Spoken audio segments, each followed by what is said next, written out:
Yaorana et bienvenue dans ce magazine consacré aux préparatifs de la Coupe du Monde de Beach Soccer sur le Fénois.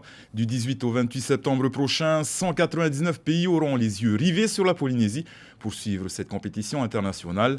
Pour nous parler de l'avancée de l'organisation, je reçois ce soir Nahema Temari, responsable du pôle média et communication du COL. Yaorana Nahema. Yaorana Davidson. Je vous retrouve dans quelques instants. Le beach soccer dans les écoles de Pape été, c'est l'opération Tiki Kids. À travers ce projet pédagogique, les élèves de classe de CE2, CM1 et CM2 pourront découvrir ce sport chaque jour. Ils ont rendez-vous sur le terrain et avec 2 tikitois qui les initieront au football sur sable. Reportage de Naya Bennett.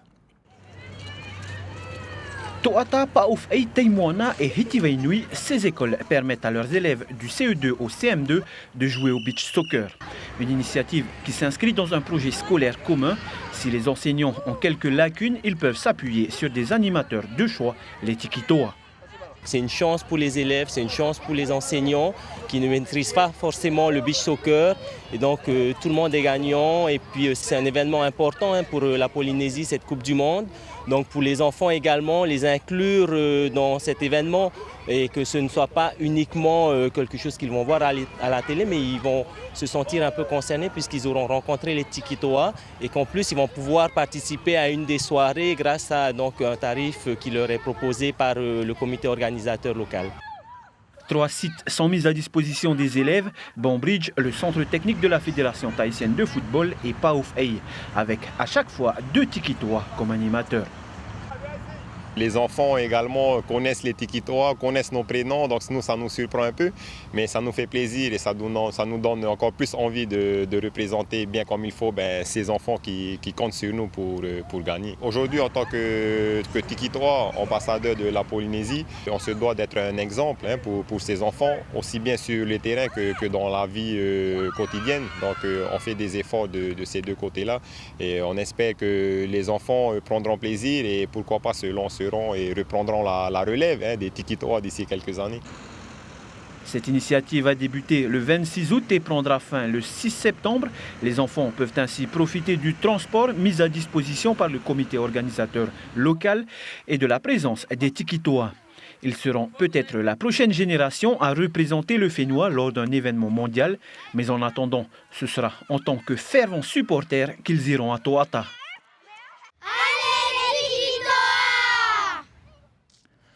La Coupe du Monde de Beach Soccer, c'est la participation de tous à cet événement sportif. Depuis le mois dernier, les artisans de l'association Hiti Emwe s'activent pour préparer les Welcome Bags. Ils seront remis aux invités de marque par les hôtesses. Actuellement, ces jeunes filles suivent une formation donnée par le GIE Tahiti Tourisme. Les images sont signées Naya Bennett. 250 paniers en pandanus à confectionner en un mois. C'est le défi que se sont lancés les mamas de l'association Hiti Emwe, qui expose sur la terrasse du GIE Tahiti Tourisme. À la demande du comité organisateur local Tahiti 2013, elles sont à pied d'œuvre sous la pergola du GIE Tahiti Tourisme. Des paniers pleins de cadeaux qui seront offerts aux VIP et VVIP pendant la Coupe du Monde de Beach Soccer. On a voulu valoriser l'artisanat, valoriser notre culture, notre art traditionnel. Donc on a pensé à nos mamas et notamment à nos paniers peurés. Nos VIP seront gâtés, que des produits locaux bien sûr, afin de valoriser nos produits phares. Donc on va trouver de la vanille de Tahiti, du monoeil de Tahiti, du savon. Pour ces mamas artisanes, c'est une aubaine. Elles font venir le rouleau de pandanus de Rimatara pour partager ce savoir-faire ancestral. Je peux dire que c'est une grande fierté parce que ce que j'ai entendu aussi, c'est pas des gens, c'est des gens très importants qui arrivent. On va pouvoir voir notre travail. Au-delà du sport, cette fenêtre ouverte sur le monde permettra donc de valoriser l'artisanat et la culture locale. Le COL a à cœur de promouvoir par le biais de cet événement le savoir-faire et les produits du Fénois.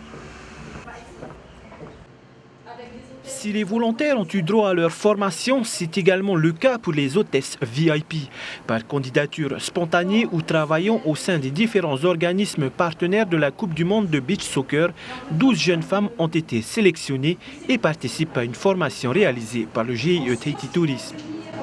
C'est beaucoup de présentations sur les différentes îles, surtout les 5 archipels de la Polynésie, sur les différents moyens de déplacement, les activités surtout, axées sur les activités nautiques, terrestres, voilà, tout en fait qui pourrait intéresser nos visiteurs, nos grands visiteurs. C'est à Tiperui, dans l'atelier de couture d'Irène Bellé, que se retrouvent nos futures hôtesses. 4 tenues de ville plus une robe de soirée seront confectionnées pour chacune des 12 hôtesses VIP. Pareo, motifs locaux. Pour Irène, c'est l'esprit local qui doit dominer. J'étais fière d'être retenue pour faire les uniformes des hôtesses ainsi que du staff de la FTF. J'ai fait des croquis, j'ai proposé plusieurs modèles et après ils ont décidé les modèles qu'il fallait faire. Là j'ai jusqu'au normalement fin août et là j'attends d'avoir le reste des hôtesses. La magie a tout de suite opéré sur Nita et Clara. Ces 2 jeunes femmes font partie des hôtesses sélectionnées et c'est avec fierté qu'elles participent à cette aventure. Je me suis présentée au centre technique du COL et j'ai rempli un formulaire pour être bénévole. Et suivant différents critères, on m'a appelée pour me dire que j'étais retenue en tant qu'hôtesse VIP. Je trouve qu'utiliser des paréos et des tissus polynésiens mettent justement encore plus en avant la destination qui est Tahiti et ses îles. Donc je trouve que c'est vraiment un choix judicieux d'avoir intégré des paréos dans des robes modernes. Au total, ce seront plus de 70 tenues qui seront confectionnées, un moyen, au-delà de l'aspect sportif que représente cet événement, de montrer une autre facette du savoir-faire polynésien. Nahema Temari Yorana, vous êtes chargé du pôle médias et communication pour le COL. Comment organisez-vous la communication sur un événement tel que cette Coupe du Monde de beach soccer? Alors, de manière générale, le COL s'occupe de la promotion de l'événement à l'échelle locale et la FIFA et FBSSL, donc la société en charge d'organiser toutes les Coupes du Monde de beach soccer, prend la tâche de promouvoir l'événement à l'international. Nous avons 2 axes de communication. Le premier axe qui est bien évidemment l'événement et le second qui est la promotion de la destination, donc de la Polynésie française. L'opération Tiki Kids est-elle une forme de communication pour vous? Alors en effet, c'est une forme de communication, mais je pense que cette opération, ce projet pédagogique a d'abord pour objectif la promotion de la discipline surtout, puisqu'à l'issue de la Coupe du Monde, la Fédération tahitienne de football ouvrira ses écoles de beach soccer. Et pourquoi sensibiliser les enfants à ce sport? Eh bien tout simplement parce qu'il faut aller chercher l'élite dès le plus jeune âge, puisqu'une Coupe du Monde, un événement international et surtout une préparation physique se prend au plus tôt. Tout se met petit à petit en place, vous l'avez vu dans un des reportages. Les hôtesses sont en formation, les artisans préparent les paniers de bienvenue. On a l'impression que le COL a souhaité associer tout le monde à ces préparatifs.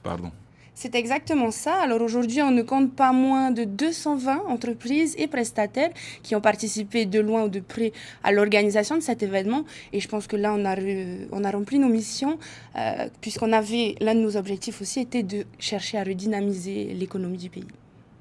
L'île de Moorea n'a pas été oubliée par l'organisation puisque c'est là que seront logés les accompagnateurs des équipes étrangères. Comment s'organise leur logement sur place ?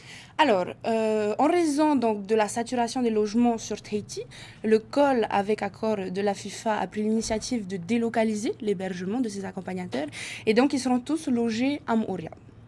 Et comment feront-ils pour assister au match? Alors, nous avons donc avec un armateur de la place mis en place des navettes supplémentaires qui permettront à ces gens et notamment aux résidents de Moorea de prendre le bateau pour assister au match et de rentrer chez eux après la compétition.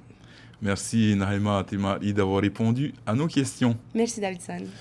Et puisque vous parlez de transport, les habitants de Moorea pourront également se déplacer à Tahiti pour regarder les matchs de cette Coupe du Monde sans se préoccuper du moyen de transport. En partenariat avec un armateur, le COL met en place des rotations entre Tahiti et l'île Sœur. Je vous rappelle que c'est à Moorea que le clip Tout et Popo a été tourné. Un reportage sur des images de Naya Bennett. Le comité organisateur local s'est engagé à associer à cet événement la population de Moorea, tant dans les préparatifs qu'à l'occasion des 32 matchs officiels de la compétition. C'est ainsi que le clip de la chanson officielle Tuepopo eut pour principal lieu de tournage le Motukeno, situé à Apiti, en face de l'ancien hôtel Club Med. Et parmi les 200 figurants du clip, une soixantaine d'entre eux résident à Moorea. Dans cette optique, le COL s'est imposé un nouveau défi pour permettre aux habitants de Moorea de vivre la Coupe du Monde de beach soccer à Tuata. L'affrètement du Terepaou à l'occasion des 9 soirées de compétition permettra à 3240 personnes de se rendre à Tuata et de rentrer à domicile en fin de soirée, les navettes de retour Pape et Moorea étant programmées à 23h. Un tel dispositif a pu être mis en place grâce à la participation gracieuse de M. Moana Friedman, chef d'entreprise installé à Mharepa. Dans le package, on aura le billet de bateau aller-retour et la place à Tuata. Le package avant les quarts de finale sont de 3 000 francs. Aller-retour plus Tuata.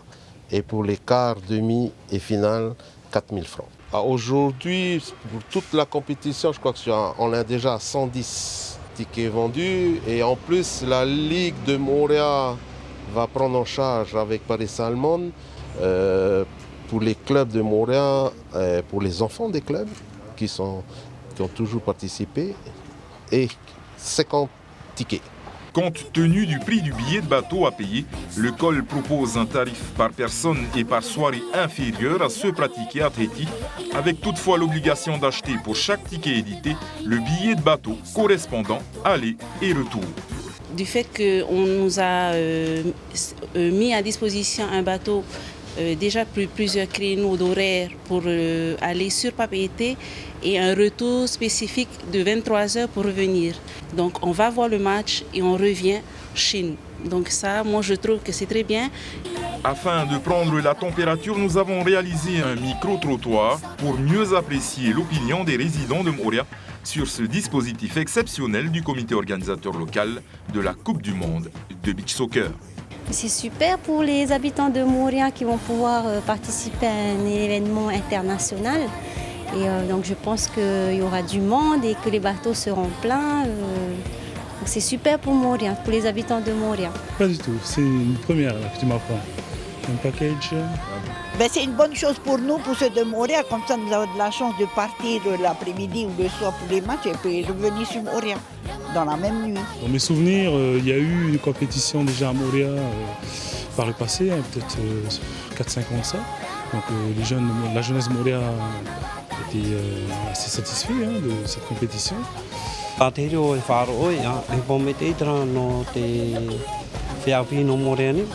No te rau e te tua hepa, in he toa e ratou e harima te te tēnei tu e rau popo bisoka. Tā mō hauti dra e te mō whiapi I te turo. Nori a ia me o tēnei e tapura hepa rohiara. Et là, de se rendre sur Papeete avec ce package, c'est un gros plus.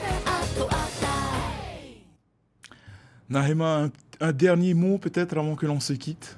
Je vais inviter tout simplement les Polynésiens à participer à cet événement. C'est une aubaine pour notre pays d'avoir un tel événement chez nous. Je crois qu'il faut saisir l'occasion, surtout dans l'état actuel des choses. Et puis, je voulais juste rappeler que cette Coupe du Monde, c'est une Coupe du Monde de la FIFA, mais c'est aussi une Coupe du Monde polynésienne, par les Polynésiens et surtout pour les Polynésiens. Merci encore Nahema d'avoir accepté notre invitation. Merci. Et c'est la fin de cette édition consacrée aux préparatifs de la Coupe du Monde de beach soccer. Je vous retrouve mercredi prochain à la même heure. Yorana et sportez-vous bien.